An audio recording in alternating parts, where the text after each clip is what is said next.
Staying mentally and physically well is often a challenge, but perhaps especially so during COVID-19.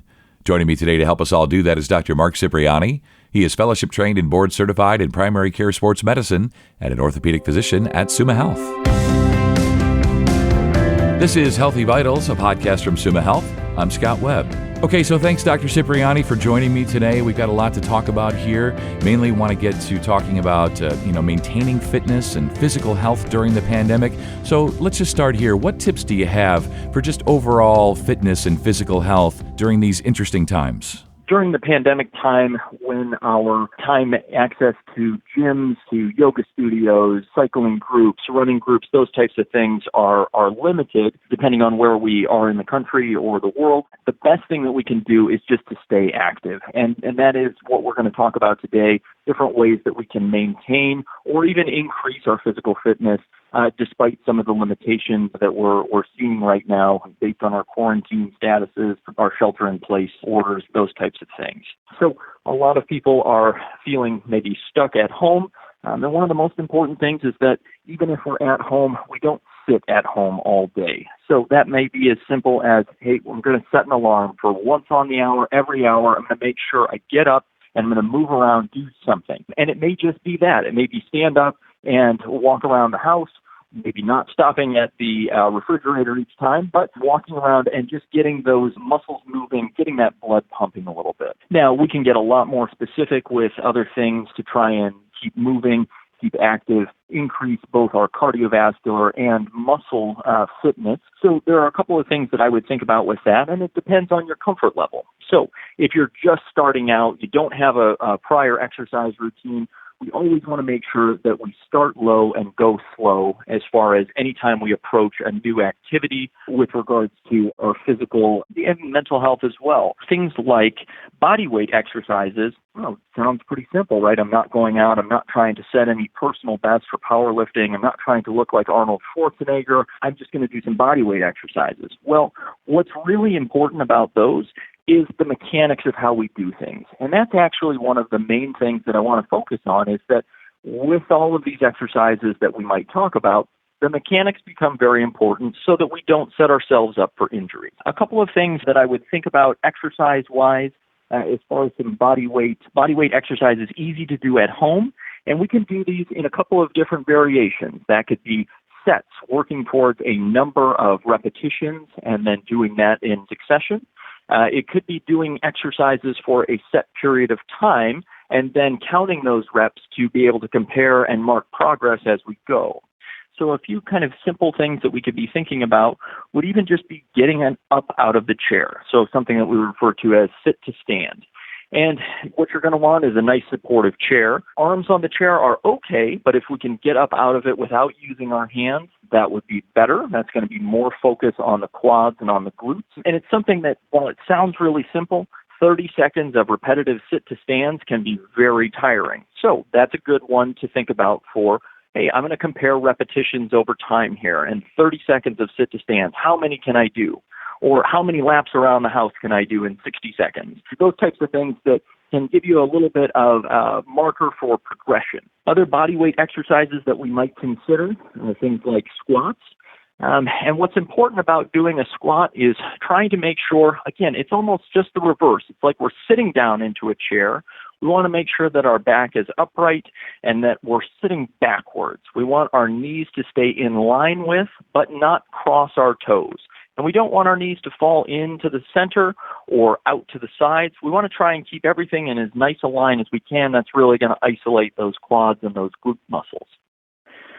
Other things that we can think about would be a little bit more advanced, things like planks and push-ups. It's going to really focus on some of the core muscles and the back, shoulders. So planks, for those unfamiliar with that, is a term that's used basically getting the body into a position of rigidity where you're down either on your elbows and lying flat on the ground, lifting up the torso getting up onto your toes and elbows. And this can also be done up onto the hands.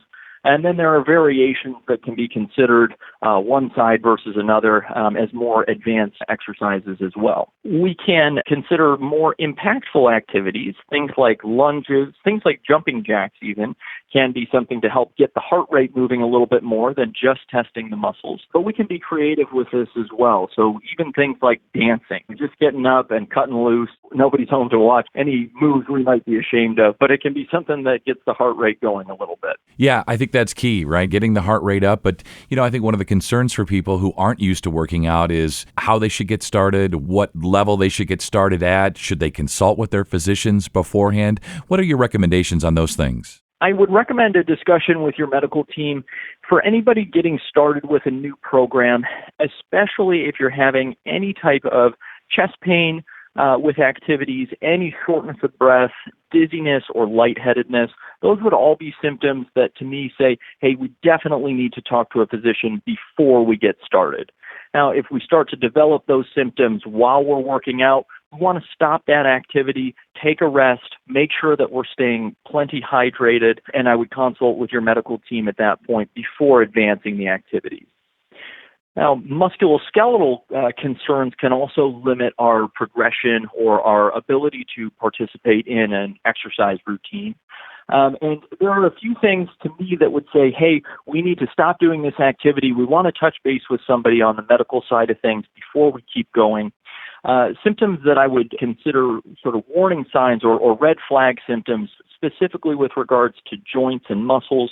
Anytime anybody feels unable to bear weight through a joint, whether that's their foot, ankle, knee, hip, etc., if we're having difficulty putting weight through that lower extremity, that's something that we need to get checked out.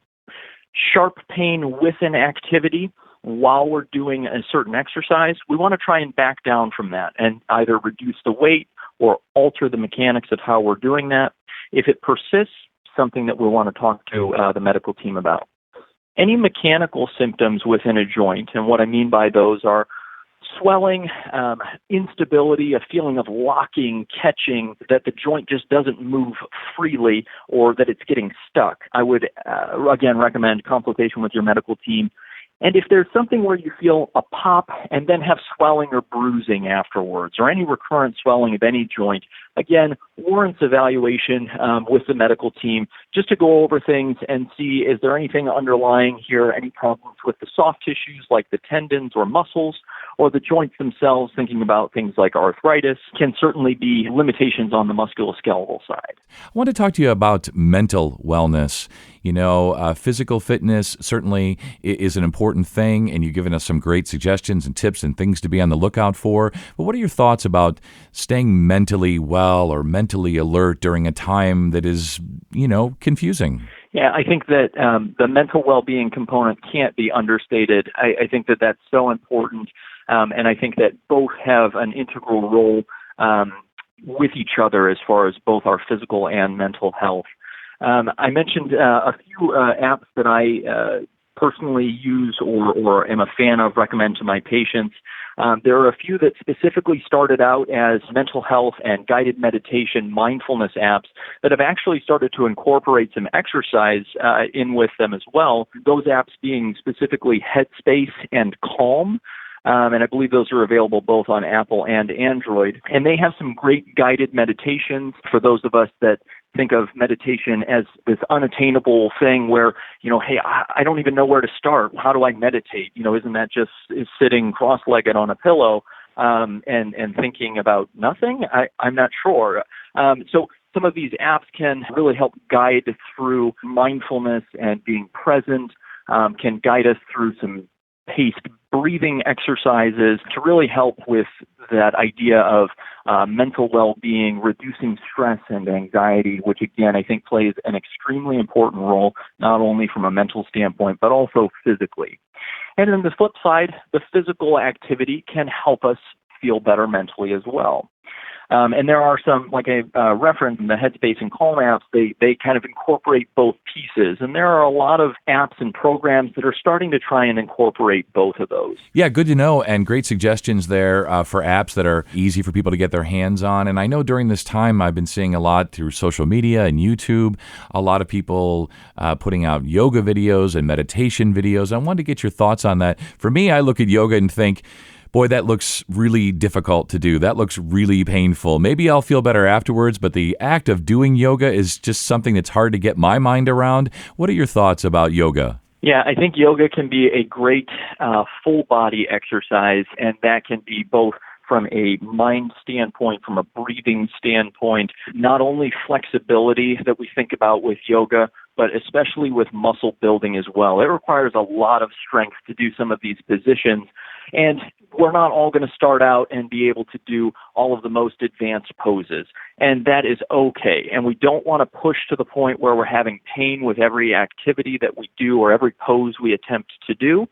So you want to go to a point where you start to feel a stretch and may start to feel a little bit of discomfort, but again, no sharp pain, no pains above a level of what I would call a 3 out of 10, 0 being no pain, 10 being an unimaginable amount of pain.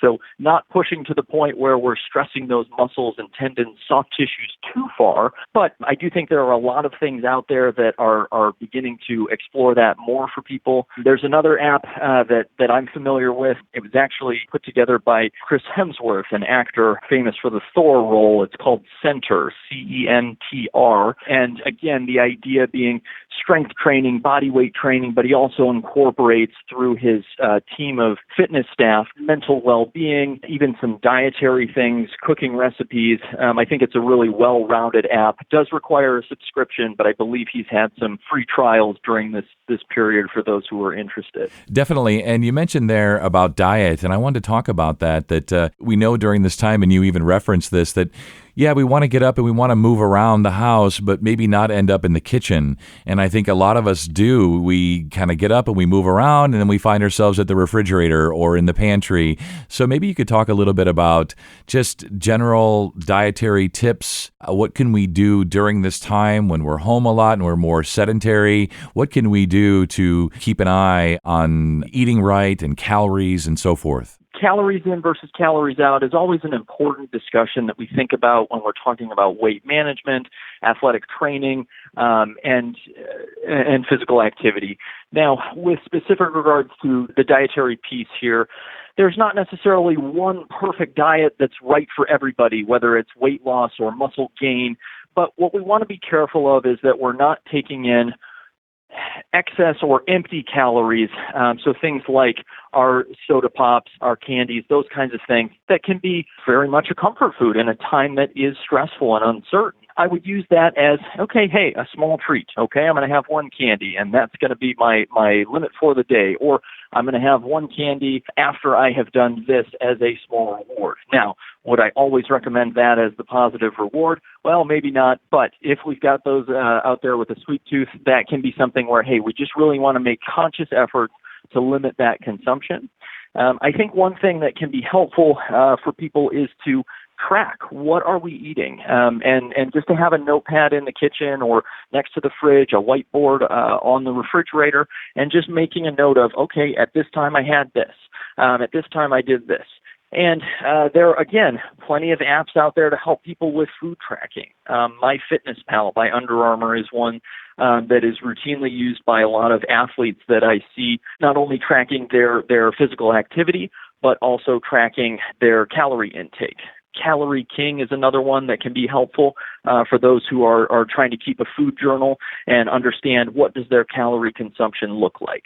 So, Doctor, any specific resources there that you want to mention? I think that it's always an option to talk to your medical team. If you have specific concerns about your diet or weight, those kinds of things, and continuing to be active, one of the underutilized resources I think that we have in our medical communities can sometimes be our dietitian, our nutritionist, who can help us kind of go through things sometimes with a little bit of what I would call a fine-tooth comb and say, okay, let's look at how we eat during the day. What do our meals look like? What do our snacks look like? And where can we make changes? Where can we choose for healthier options or changing our portion sizes, those types of things? So that's typically something that you would get a referral from for a discussion to meet with the nutrition team through typically your primary care provider, but most medical providers should be able to provide a referral such as that. And again, it's not to say that, okay, hey, we can't ever have sweets or we can't ever have those things that, maybe serve as a little bit of a pick-me-up or as a guilty pleasure. I'm going to have a slice of cake for my birthday. Of course, that's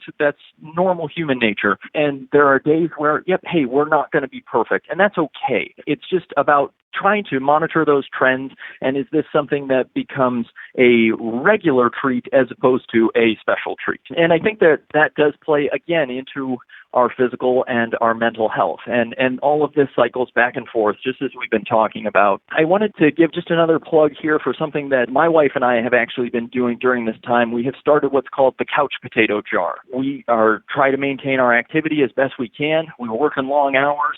And sometimes it's, hey, we want to just watch a show and just relax a little bit. But then Netflix or Hulu, whatever streaming content you're using, that turns one show into 3. So what we try and do is we have a little bit of a toll. If we're going to watch TV, we're going to make sure that we've done something active prior to. So we have some exercise dice where you roll it and it says, okay, you're going to do 15 reps of this or 30 seconds of this, and then a second die, and it's, okay, we're going to do push-ups, we're going to do squats. So things like that. Doesn't have to be dice, could just be a piece of paper that you pull out of a bowl.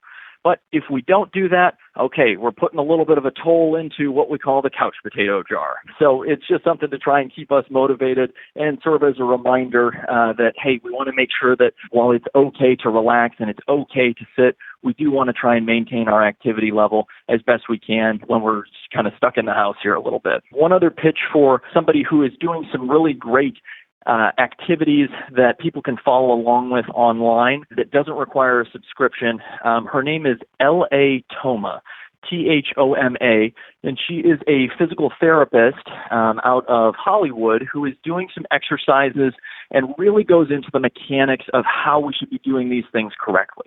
And she has some longer, hour-long high-intensity training videos that will really get you going. But I think she has some great 10-minute stretches and some basic beginner exercises as well that can be a good starting place before we ramp up into some of these higher intensity activities. Well, I love that, the couch potato jar. That is awesome. What a great suggestion. And as you say, these streaming services, they make it very easy for one show to become 3, and we find ourselves sitting there for far longer than we intended. So why not, mix in a little physical activity, have some fun with it, make a game of it.